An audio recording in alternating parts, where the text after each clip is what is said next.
வணக்கம் நண்பர்களே, நீங்கள் கேட்டுட்டு இருக்கிறது பார்க்கிங் ஸ்டோரிஸ். வாங்க நம்ம இன்னைக்குள்ள கதைக்குள்ளே போகலாம். ஒரு ஊரில் ஒரு திருடன் இருந்தான். இந்த திருடன் ரொம்ப மோசமான திருடன். எவ்வளோ மோசமான திருடன்னா, எது கிடைச்சாலும் திருடி விற்கணும், காசு பார்க்கணும் அப்படின்னு நினச்சிட்டு இருக்க ஒரு ஆள். ஒரு நாள் இவன் ஒரு ஊரில் ஒரு கோயில் பக்கத்தில் போயிட்டு இருக்கும்போது அங்கே உள்ள மணியை பார்த்துட்டான்.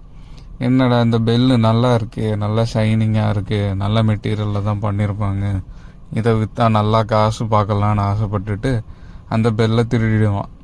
திருடிட்டு அப்படியே பக்கத்தில் போயிட்டே இருக்கும்போது என்ன பிரச்சனைனா, அந்த டெம்பிள் இருந்தது ஒரு காட்டுக்குள்ளே. உடனே இவனும் வெளியே வந்துட்டே இருக்கான். பார்த்தா பக்கத்தில் ஒரு புலி தூங்கிட்டு இருந்து. இவனும் பெரிய சைலண்டான ராபர் மாதிரி ரொம்ப அமைதியாக ஊந்து போனாலும் கடைசியில் அந்த புலி பார்த்துடுச்சு. புலி பார்த்தோன்னா அது என்ன பசியில் இருந்துச்சோ தெரியல, இவனை கொண்டுட்டு போன பிறகு அந்த மணி அங்கேயே கிடந்துச்சு.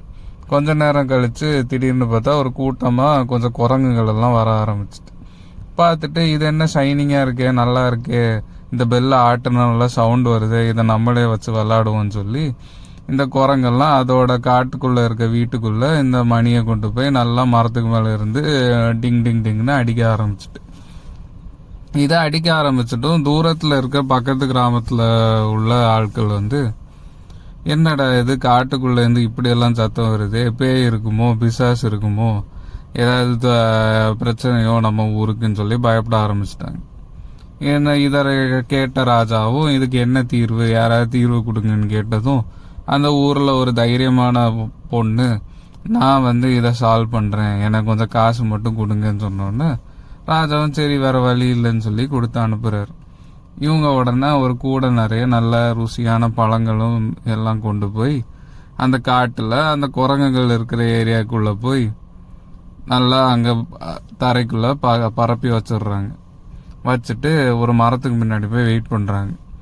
பார்த்தா இந்த குரங்கெல்லாம் ஆகா சாப்பாடு இருக்கு, பெல்லு கிடக்குது, பெல்லு நமக்கு வயிற்று பசி தான் முக்கியம்னு சொல்லி எல்லாரும் போய் அந்த சாப்பாடை சாப்பிட ஆரம்பிக்கிறாங்க. சாப்பாடை சாப்பிட போகும்போது பெல்லை கீழே போட்டுருந்துச்சு இந்த குரங்கு. உடனே இந்த பொண்ணு போய் அந்த பெல்லை எடுத்துட்டு போய் ராஜா கிட்ட கொடுத்து, இப்படி குரங்குகள் தான் இந்த பெல்லை வச்சு இவ்வளோ நாள் அடிச்சுட்டு இருந்திருக்கு, இனிமேல் பிரச்சனை இல்லை அப்படின்னு சொன்னோடனே ராஜா அந்த பொண்ணுக்கு நல்ல ஒரு பரிசு சமானத்தை கொடுத்தாரு. இந்த கதையிலிருந்து நம்ம தெரிஞ்சுக்க வேண்டியது என்னன்னா, எவ்வளோ பெரிய தடையாக இருந்தாலும் நம்மளுடைய அறிவும் நம்மளுடைய தைரியமும் தான் நம்மளை காப்பாற்றும்.